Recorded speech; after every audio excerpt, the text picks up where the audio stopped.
Golden circle রুটে প্রথম যেটা আমাদের স্টপেজ আছে সেটা হচ্ছে থিং ভ্যালি ন্যাশনাল পার্ক। সেখানে আমরা প্রথম যাব। তো দেখতেই পাচ্ছ এই খবর তোমার। প্রোটিন বার খাচ্ছিলাম, বসে আছি, অপেক্ষা করছি কতক্ষণ নামবো, দিয়ে মুখটা করবো। খুব একটা ঠান্ডা নেই আজকে না, অ্যাকচুয়ালি ব্যাপারটা হচ্ছে ঠান্ডা আছে, -6 ডিগ্রি মতো ঠান্ডা আছে, কিন্তু একটা মানে যেটা সব থেকে ভালো ব্যাপার সেটা হচ্ছে হাওয়াটা একদমই নেই আজকে, যার জন্য কিন্তু ঠান্ডাটা অনেক কম লাগছে।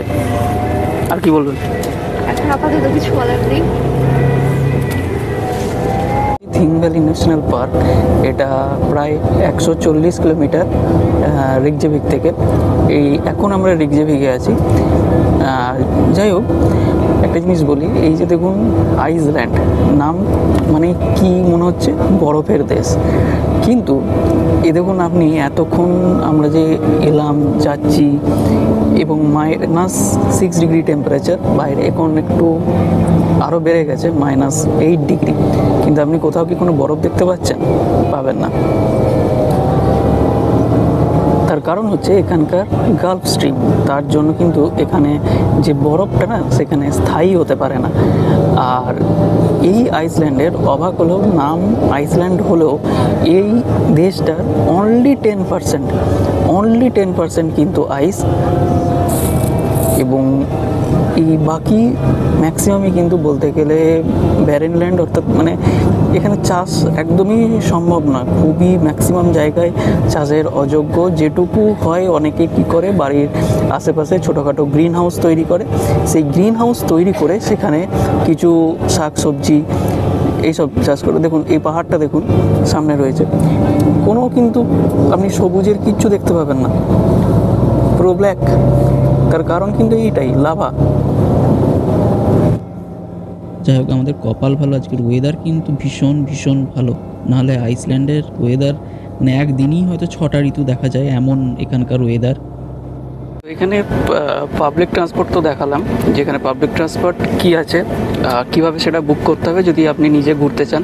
তো পাবলিক ট্রান্সপোর্ট যেটা এয়ারপোর্ট থেকে বুক করার সেটা দেখালাম। আরেকটা জিনিস হয়, যদি আপনি এখানে গাড়ি ভাড়া করে নিজে ঘুরতে চান, নিজে ঘোরার জন্য এখান থেকে গাড়ি ভাড়া আপনি করতে পারেন, কিন্তু তার জন্য ইন্টারন্যাশনাল ড্রাইভিং লাইসেন্স থাকতে হবে। আর আপনি কার রেন্ট করার মতো অনেক ওয়েবসাইট আছে, rentalcars.com, কারজেট, রিকজেভিক কার্স, এই ধরনের বিভিন্ন ওয়েবসাইট আছে যেখান থেকে আপনারা কার রেন্ট করতে পারেন।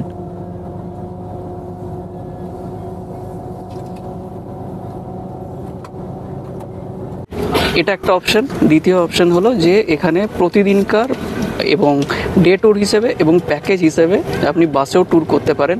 আর একটা জিনিস হচ্ছে, এখানে পাবলিক ট্রান্সপোর্ট বলতে কিন্তু একমাত্র বাসই অ্যাভেলেবেল।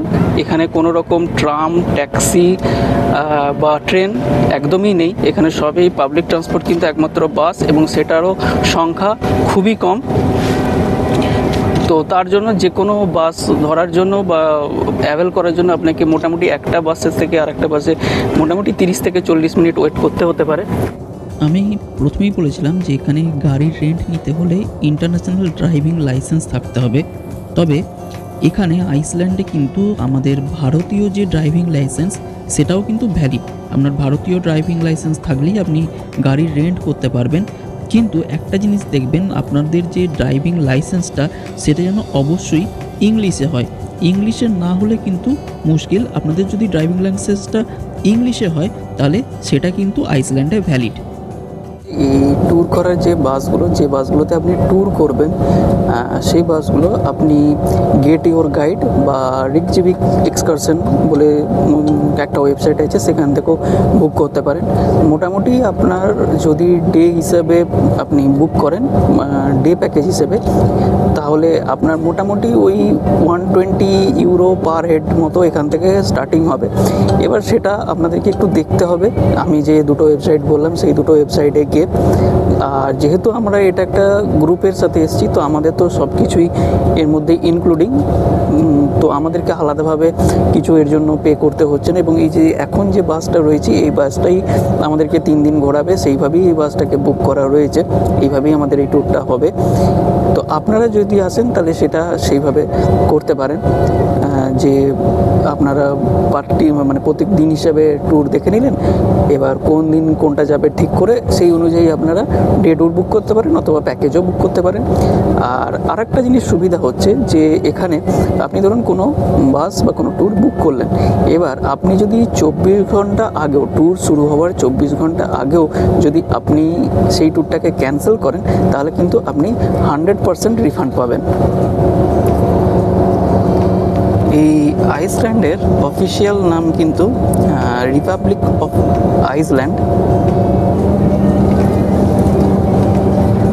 অ্যাকচুয়ালি আইসল্যান্ডে কিন্তু মানে মাটি বলতে গেলে কিছুই নেই, সমস্ত কিছুই হয়তো দেখুন মানে লাভা আস্তে আস্তে এতদিন ধরে ঠান্ডা হয়ে হয়ে একটা এরকম জায়গায় এসেছে, যার জন্য আইসল্যান্ডের প্রায় 80% জায়গার জমি চাষের অযোগ্য।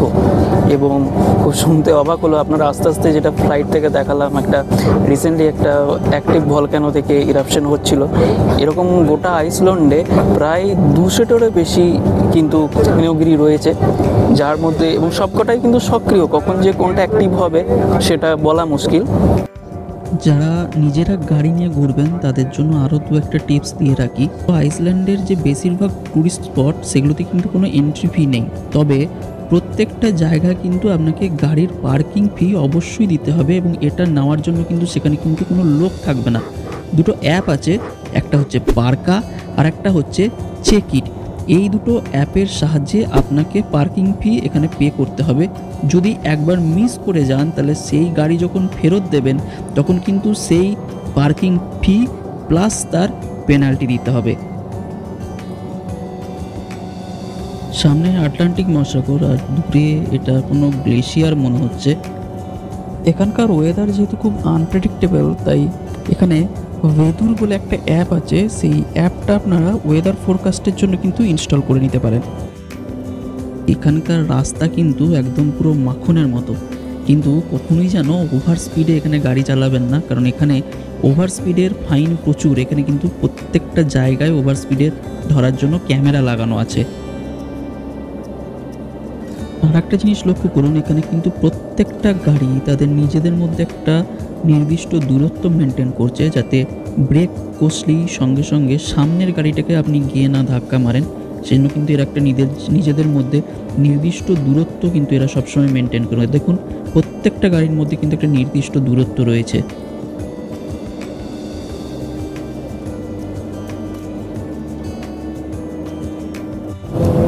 সামনে হচ্ছে আটলান্টিক মহাসাগর এবং আটলান্টিক মহাসাগরের ওই পারে উঁচু উঁচু পাহাড়। এবার সেটা পাহাড় নাকি আগ্নেয়গিরি সেটা কিন্তু বলা মুশকিল, কারণ এখানকার বেশিরভাগ যে পাহাড়ি সেগুলি কিন্তু বিভিন্ন আগ্নেয়গিরির যে অগ্নুৎপাতের ফলে লাভা, সেই লাভাগুলো স্তরে স্তরে জমে কিন্তু এই পাহাড়গুলো তৈরি হয়েছে। ম্যাক্সিমাম পাহাড়ি এখানে এরকম। এগুলো হচ্ছে আইসল্যান্ডের যে বিভিন্ন বাড়ি, সেই বাড়িগুলোর কিছু, এগুলো রিকজেভিকে যখন আমরা ট্যুর করব সেদিনকে আরো ভালোভাবে দেখতে পাবে।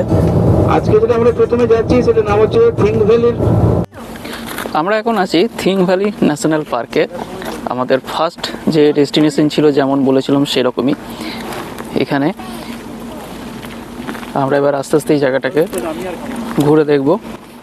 সামনেই রয়েছে অনেকগুলো আইসল্যান্ডের ফ্ল্যাগ, যেখানে যে নীল রঙটা রয়েছে সেটা এখানকার যে সমুদ্র তাকে সিগনিফাই করে, সাদা রঙটা এখানকার বরফকে, আর যে লাল রঙটা আছে সেটা এখানকার যে আগ্নেয়গিরি রয়েছে সেগুলোকে সিগনিফাই করে। চলো তাহলে যাওয়া যাক।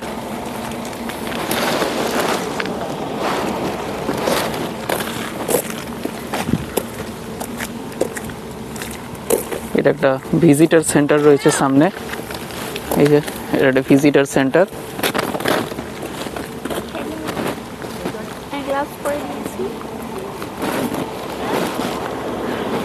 এই যে বাবা আর মা তো একবারে -50 ডিগ্রির প্রোটেকশন নিয়ে নিয়েছে, আর কিছু বাকি নেই। কিছু বক্তব্য আছে?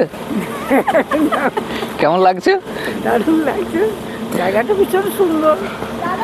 আর ফার্স্ট টাইম ভলক্যানিক ইরাপশন দেখলে তো, অগ্নুৎপাত দেখার মতো জিনিস। এরকম কাছ থেকে আগ্নেয়গিরি কখনো দেখিনি। একবার নামার ইচ্ছা ছিল নাকি? চা করার ইচ্ছে ছিল, খুব ঠান্ডা একটু চা খাওয়ার ইচ্ছে ছিল আগ্নেয়গিরিতে পড়ে। আচ্ছা বাবা কেমন লাগছে? সুন্দর। খুব ভালো লাগছে। হ্যাঁ, কিন্তু কিন্তু আমরা খুব প্রোটেকশন নিয়ে আছি। হ্যাঁ, এলে পরে সবারই ভালো লাগবে। একদম অবশ্যই সবারই তো ভালো লাগবেই। আছে ভালোই ঠান্ডা আছে, এখন -6-এ আমরা নেমেছিলাম, এই মুহূর্তে -8। কিন্তু সব থেকে যেটা আমাদের বেটার লাগ সেটা হচ্ছে যে এই মুহূর্তে হাওয়াটা কিন্তু একদমই চলছে না, যার জন্য আচ্ছা বলতে বলতে একটা জিনিস দেখতে দেখায়, এগুলো কিন্তু সব আগ্নেয়গিরি লাভা। এই যে এগুলো কিন্তু আগ্নেয়গিরি লাভা, এগুলো অনেক বছরের পুরনো। কিন্তু এটা কিন্তু ন্যাশনাল পার্ক মানে এই নয় যেখানে বাঘ ভাল্লুক এসব থাকবে, তা কিন্তু নয়। এই যে থিং ভ্যালি ন্যাশনাল পার্ক, এটা কিন্তু ইউনেস্কো ওয়ার্ল্ড হেরিটেজের আন্ডারে আছে। এবার কেন সেটাও বলি, এটা কিন্তু একটা হচ্ছে রিফট ভ্যালি। রিফট ভ্যালি অর্থাৎ নমজ্জিত উপত্যকা। আসলে আমাদের পৃথিবীর ভূত্বকটা কতগুলি মহাসাগরীয় এবং মহাদেশীয় যে প্লেট সেই নিয়ে তৈরি হয়েছে। এর জন্য টেকটনিক যে প্লেট থিওরি রয়েছে সেটা অনেকেই হয়তো পড়েছো। আর এই যে ভূপৃষ্ঠ যেটাকে লিথোস্ফিয়ার বলে, এটা অ্যাস্থনোস্ফিয়ার অর্থাৎ যেটা ম্যাগমা বা তরল, তার ওপরে কিন্তু এই ভূপৃষ্ঠ অর্থাৎ মহাদেশীয় যে পাতগুলো বা প্লেটগুলো সেগুলো কিন্তু ভাসমান থাকে এবং এগুলো কিন্তু প্রত্যেক বছর তার পূর্বেকার জায়গা থেকে সামান্যতম করেও সরে যায়। আর এই সরে যাওয়ার সময়ই বা এই সরে যাওয়ার ফলেই দুটো মহাদেশীয় প্লেট, একটা নর্থ আমেরিকান প্লেট আর একটা ইউরেশিয়ান প্লেট, পরস্পরের থেকে বিভাজিত হয়ে দূরে সরে গেছে। এবং এই যে দুটো প্লেট পরস্পর থেকে দূরে সরে গেছে, যে নর্থ আমেরিকান প্লেট এবং ইউরেশিয়ান প্লেট, সেই দুটো উত্থিত হয়েছে বলে এইখানে বাইরে থেকে খুব সুস্পষ্টভাবে সেটা কিন্তু দেখা যায়। এখানে এই যে ছোট ছোট কিছু বাড়িও রয়েছে। আগে এখানে নাকি প্রচুর গাছ ছিল, কিন্তু মানে মানুষ তার বসতির প্রয়োজনে এখান থেকে বহু গাছ কেটে দিয়েছে।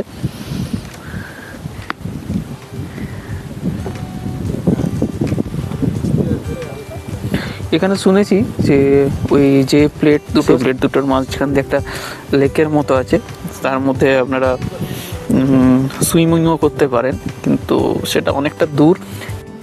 আর যে লেকটার কথা বলছি সেটা সামনের এই লেকটাই। এই লেকটা হচ্ছে লেক থিংভ্যালাভেন, যেটা আইসল্যান্ডের সবথেকে লার্জেস্ট লেক। এটা একটু পরে আপনাদেরকে যখন সামনে যাব সামনে থেকেও দেখাবো, যদিও এখন মেজর পোর্শনই এর ফ্রোজেন হয়ে আছে, তবুও দেখাবো যখন সামনে যাব।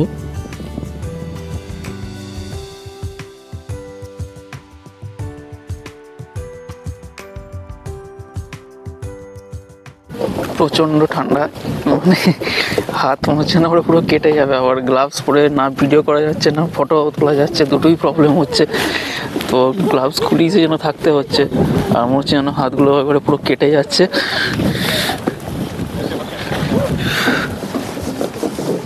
এই যে সামনে দেখুন দুটো প্লেট পরিষ্কার এবার বোঝা যাচ্ছে। এই যে ডান দিকে একটা, বাঁ দিকে একটা, মাঝখান দিয়ে রাস্তা।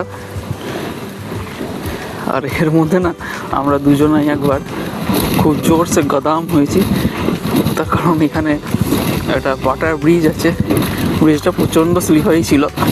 এবার পুরোটাই এসেছিলাম ঠিকই, কিন্তু মাঝখানে একটা জায়গায় বুঝতে পারলাম না। প্রথমে আমি পিছলালাম, আমাকে দেখতে গিয়ে তুলিও পিছলালো। যাক আমার অতটা লাগেনি, তুলির একটু কোমরে লেগেছে, ওকে বসিয়ে দিয়ে আমি আবার এলাম একটু ভিডিওটা করে নিয়ে যেতে। ডান দিকটা হচ্ছে ইউরেশিয়ান প্লেট আর বাঁ দিকটা হচ্ছে নর্থ আমেরিকান প্লেট। এই মাঝখান দিয়ে রাস্তাটা সেই দুটো প্লেটকে ডিভাইড করেছে।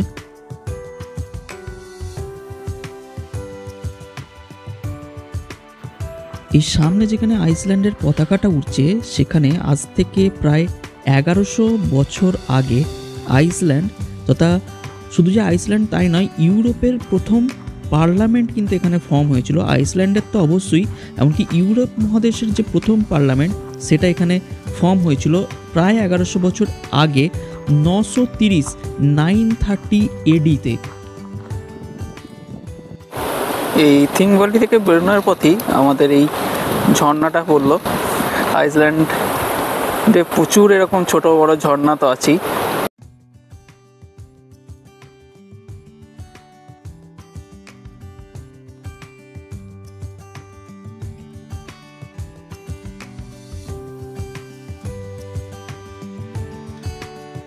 দেখুন এই সামনের লেকটা পুরো ফ্রোজেন হয়ে আছে, পুরো লেকটা ফ্রোজেন হয়ে আছে। যদি এটা খুব হালকা লেয়ার। এখন আমরা যাচ্ছি আমাদের যে দ্বিতীয় পয়েন্ট আজকে, স্ট্রোকুর বা ন্যাচারাল গিজার, সেইখানে।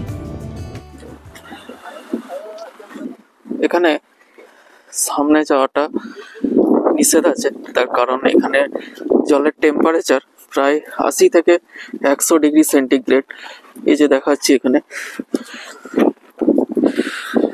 এই যে, তো এটাই হচ্ছে গিজার। এ দেখুন এখানে জল ফুটছে, এ দেখুন। আর এই যে এখানে কিছুক্ষণ অন্তর অন্তর 10-15 মিনিট অন্তর অন্তর মাটি ফুঁড়ে জলের উষ্ণ ফোয়ারা বাইরে বেরিয়ে আসে।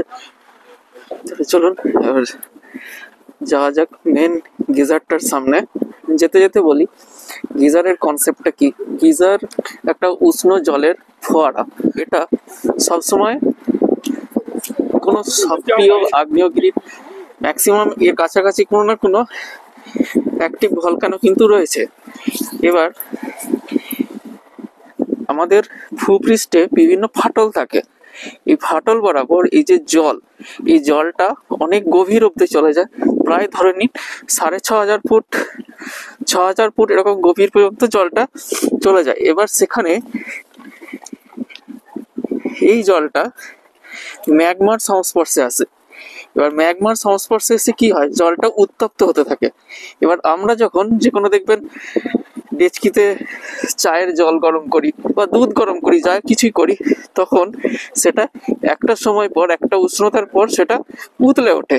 ঠিক সেই রকমই এই জলটা ম্যাগমার সংস্পর্শে এসে আস্তে আস্তে উত্তপ্ত হতে হতে ফুটতে থাকে এবং ফোটার ফলে সেটা তার যে প্রেসার ক্রিয়েট হয়, সেই প্রেসারে এটা মাটি ভেদ করে উপরে উঠে আসে এবং এই ফোয়ারাটা বা গরম জলের ফোয়ারাটা আমরা দেখতে পাই।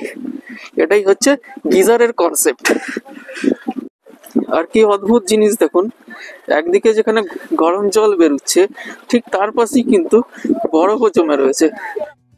এখানে প্রাকৃতিক সৌন্দর্য কিন্তু খুব সুন্দরই। এবার দেখুন এখানে আকাশটা কি পরিষ্কার, আসলে এখানে পলিউশনটাও কম। আর এই যে সূর্যের আলোটা পড়ে এই জায়গাটা কি সুন্দর দেখতে লাগছে দেখুন। আর আমরা অনেকক্ষণ ধরেই এখানে ঘোরাফেরা করছি, প্রায় আধ ঘন্টা হয়ে গেল, এখনও পর্যন্ত কিন্তু একবারও দেখলাম না গরম জলের ফোয়ারা। অনেকক্ষণ হয়ে গেল, প্রায় আমরা যখন বাস থেকে নামছি তখন দেখলাম একবার স্ট্রোক করলো, তারপর থেকে এই যে দেখুন কি সুন্দর এখানে স্ট্রোক লেখাটা লাগছে, সূর্যের আলোটা পড়েছে, খুব সুন্দর লাগছে, মনে হচ্ছে যেন পুরো সোনা দিয়ে তৈরি। হ্যাঁ, তো যেটা বলছিলাম, আমরা অনেকক্ষণ ধরেই এখানে অপেক্ষা করছি, এখনও প্রায় আধ ঘন্টা হয়ে গেল, দেখতে পেলাম না। যদিও এটা 10-15 মিনিট অন্তর অন্তরই কিন্তু হয় শুনেছি, কিন্তু প্রায় আধ ঘন্টা পেরিয়ে গেল, অনেকক্ষণ ধরে দাঁড়িয়ে আছি, এখনও পর্যন্ত একবারও দেখতে পেলাম না। দেখি আর একটু অপেক্ষা করে, আশা করি এতক্ষণ অপেক্ষা করেছি যেন এবার নিশ্চয়ই ঠিক দেখতে পাবো।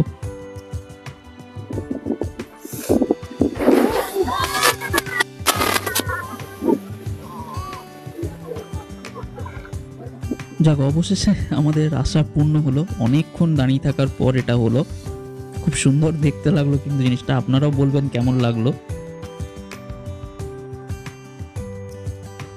এবং এর পরপরই আবার সঙ্গে সঙ্গেই দেখতে পেলাম, এইটা কিন্তু জাস্ট 10 থেকে 15 মিনিটের মধ্যেই আমরা আবার দ্বিতীয়বার দেখতে পেলাম। তো যেটা শুনেছিলাম খুব একটা ভুল নয়, 10-15 মিনিট অন্তরই দেখা যায়। এটা একটা খুব ছোট্ট গিজার, এরকম লেখাই আছে লিটলি গিজার, মানে লিটল গিজার। দেখুন জুম করে দেখাচ্ছি, জল কিন্তু একদম টকবক টকবক করে ফুটছে। দেখুন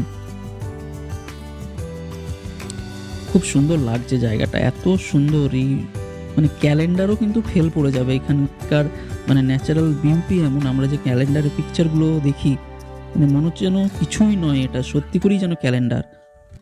এখন আমরা যাচ্ছি এই গোল্ডেন সার্কেল রুটে। আজকে আমাদের লাস্ট স্পট গুলফস বা গোল্ডেন ফলস।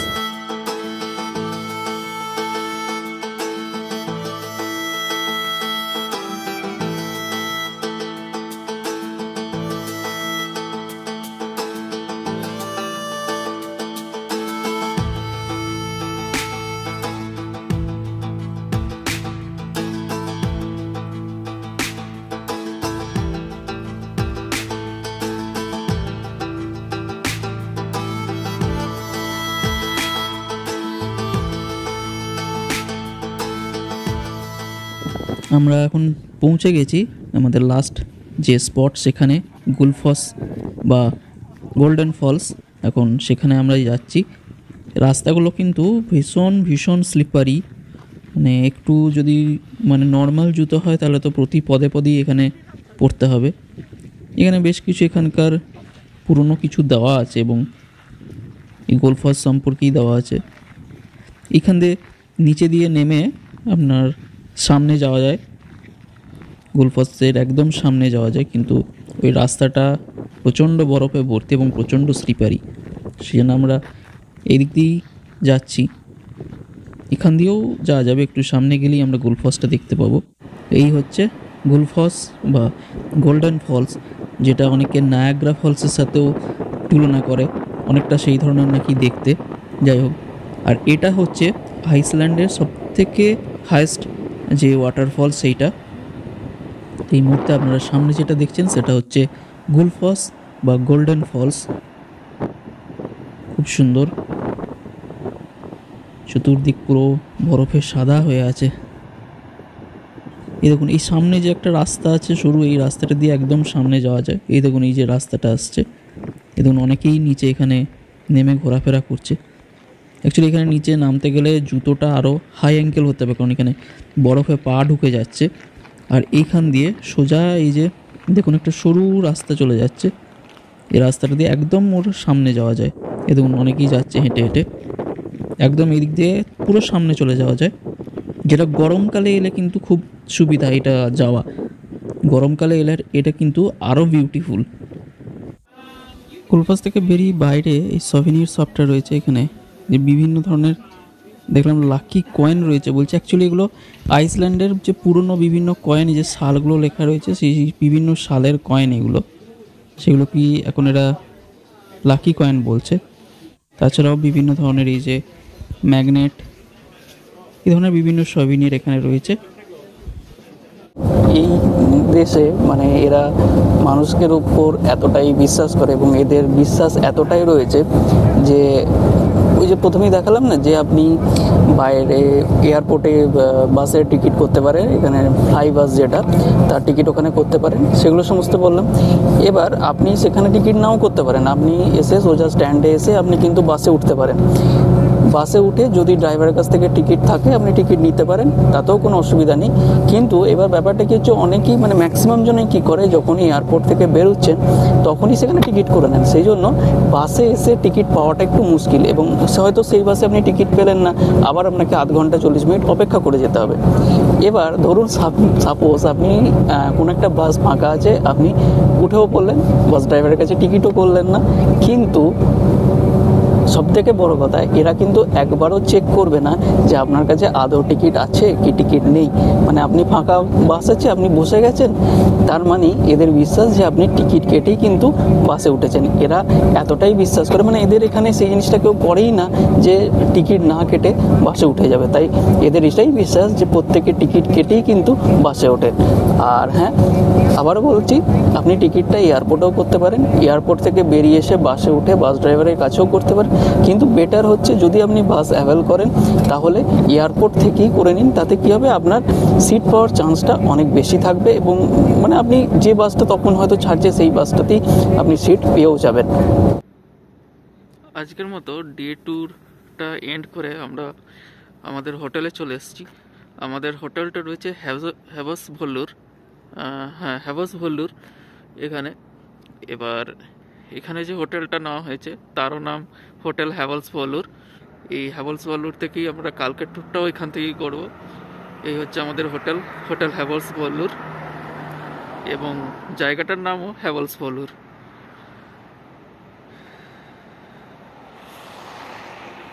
চলো এবার তোমাদের এই হোটেলের রুম ট্যুরটা করিয়ে দিই। হোটেলটা কিন্তু বিশাল বড়, বাইরে থেকে দেখে অতটা বোঝা যাচ্ছিল না। আর এই হচ্ছে আমাদের রুম, এখানেও সেম ওয়াইফাই সিস্টেম। আচ্ছা, ঢুকি, এখানে একটা কাওয়ার্ড আছে,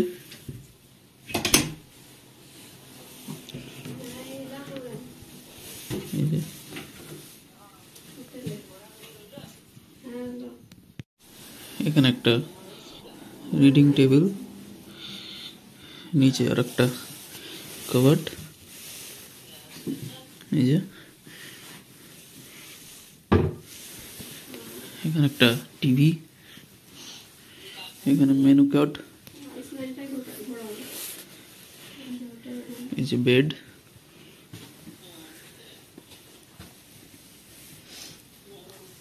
এখানে দুটো বসার চেয়ার, আর সব থেকে যেটা ভালো জিনিস এখানে একটু চায়ের ব্যবস্থা আছে। আর এখান দিয়ে বাইরেটা দেখা যাচ্ছে।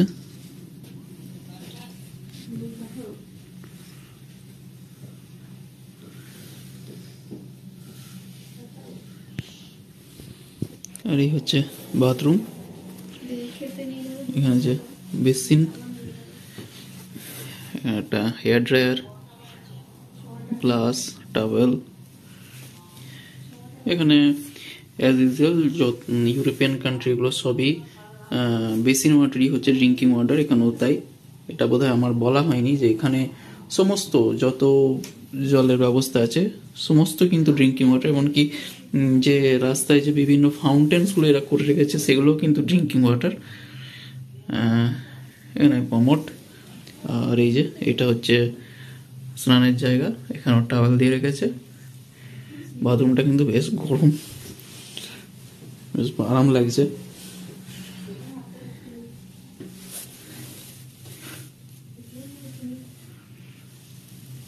তো এই হচ্ছে আমাদের রুম ট্যুর।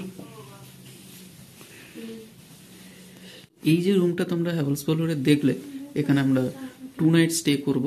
এই 2 নাইট স্টে করার জন্য মানে 2 রাত্রির জন্য এই হোটেলটার ভাড়া হচ্ছে 36,023 টাকা, অর্থাৎ 407 ইউরো দুটো নাইটের জন্য এই রুমটার ভাড়া আছে। এটাও তোমরা booking.com থেকে বুক করতে পারবে, ওখানে পেয়ে যাবে, কোনো অসুবিধা নেই। যদি তাও অসুবিধা হয় আমার এই হোটেলের লিঙ্ক ডেসক্রিপশনে দেওয়া থাকবে, সেখান থেকেও তোমরা সার্চ করে এটা বুক করতে পারো। এই হোটেলটা হ্যাভেলস বলরে, এবং মানে অনেকেই এখানে কি করে রিকজেভিকে থেকে তারপরে ট্যুর করে বিভিন্ন, কিন্তু সেক্ষেত্রে কি হয় রিকজেভিকে যে হোটেলগুলো সেগুলোর প্রাইস কিন্তু অনেকটাই কস্টলি। যেখানে আমরা হয়তো 407 ইউরোতে এখানে 2 দিন থাকছি, সেখানে হয়তো ওখানে একটা হোটেলে একদিন একটা যদি ঠিকঠাক ভালো স্ট্যান্ডার্ড হোটেল আপনাকে থাকতে হয়, তাহলে সেখানে একদিনের জন্য প্রায় আপনার 300 ইউরোর কাছাকাছি হয়তো পড়ে যাবে। সেই জন্য এটাও ভালো, এই জায়গাটাও আপনারা একবার ট্রাই করে দেখতে পারেন। এখান থেকেও আপনারা ট্যুর করতে পারেন। আজকে আমরা গোল্ডেন সার্কেল করে এখানে এলাম, কালকেও বেশ কিছু ট্যুর এখান থেকে আমরা করব। তো আপনারাও একবার ট্রাই করে দেখতে পারেন যদি এখানে আসেন। তো আপাতত এ পর্যন্ত, এরপর আবার আমরা ডিনার করতে যাব 8টার সময়, রাত্রেবেলা ডিনার আছে। আবার ডিনারে গিয়ে তোমাদের সাথে কথা হবে যে কি কি খেলাম না খেলাম ডিনারে। এবার এখানকার আজকে যে ডিনারটা আছে সেটা কিন্তু এখানকার লোকাল খাবার ডিনার, আমাদের কিন্তু ইন্ডিয়ান খাবার নয়। সেটাও কিন্তু একটা দেখার, যে এখানে লোকাল খাবারে আমরা কি কি খাচ্ছি সেটাও দেখার জন্য তোমরা একটু ওয়েট করে যাও। আমরা যখন খাবার খেতে যাব, ডিনার করতে যাব, সেটাও তোমাদের সাথে অবশ্যই শেয়ার করব। আমাদের ডিনার স্টার্ট হয়ে গেছে। ডিনারের শুরুতেই স্টার্টার হিসেবে আমাদের দিয়েছে এই ফুলকপির স্যুপটা। এটা এখানকার লোকাল ডিশ। আজকে যা কিছু খাবো আমরা সবই লোকাল ডিশ। এটা মেন কোর্সে দিয়েছে একটা চিকেন ব্রেস্ট, আর এদের এখানকার একটা এই মানে কি বলবো এটাকে, অনেকটা শুকনো ডালিয়া টাইপের। আর এটা হচ্ছে সুইট ডেজার্ট, এটা ব্লুবেরি সিরাপ দিয়ে একটা মিষ্টি মতো। তো যাই হোক, ডিনারটা কিন্তু বেশ ভালোই, 3 কোর্স মিল ছিল, খুব সুন্দর। এবং এবার আমরা বাইরে গিয়ে একটু অরোরা দেখব। চলে এসছি বাইরে, প্রচণ্ড ঠান্ডা। এই যে হালকা দেখা যাচ্ছে, অ্যাকচুয়ালি আমরা এখানে ভিডিওতে এতটাও ভালো বোঝা যাচ্ছে না। এই যে হালকা লাইনটা, আমি স্টিল ফটোগুলো যখন তুলছি তখন খুব ভালো আসছে, কিন্তু ভিডিওতে এরকমই আসছে হালকা লাইনের মতো। তো এখন এর যে আউটকামটা, যে রেজাল্টটা, সেটা আমি ভিডিওর শেষে দিয়ে দিচ্ছি, মানে যেগুলো স্টিল ফটো তুলেছি সেগুলো দিচ্ছি। এখানে অনেকটা বোঝা যাচ্ছে, খালি চোখে কিন্তু অরোরা দেখা যাচ্ছে না, একদমই দেখা যাচ্ছে না। হয় ভিডিওতে দেখছি, ভিডিওতে এরকম একটু আসছে, অথবা স্টিল ফটো যখন নিচ্ছি সব থেকে ভালো আসছে। তো আমি শেয়ার করছি, প্রথম ভিডিওটা দেখিনি কীরকম আসছে, এই যে ভিডিওতে এরকম আসছে। আকাশ তো ভীষণ পরিষ্কার, আপনি দেখতেই পাচ্ছেন, এবং পুরো তারা ঝলমল করছে। আর যেগুলো স্টিল ফটো এসছে আমি এই ভিডিওটার শেষে এবার সেটা দিচ্ছি। এটাতে হয়তো অতটাও ভালো বোঝা যাচ্ছে না। এই পাশে একটা ভালো এসছে, দাঁড়ান দেখাচ্ছি। এই দেখুন, এইটা সব থেকে ভিডিওতে আমার প্রমিনেন্ট আসছে। এই যে একটা লাইন, এটাই আমার সব থেকে প্রমিনেন্ট এলো। ঠিক আছে, চলুন আজকের মতো এখানেই শেষ করি। আজকের মতো গুড নাইট। পরের পর্বে আপনাদের জন্য থাকছে গেরুয়া সঙের শ্যুটিং লোকেশনসগুলো, অর্থাৎ আইসল্যান্ডের ওয়েস্ট কোস্ট।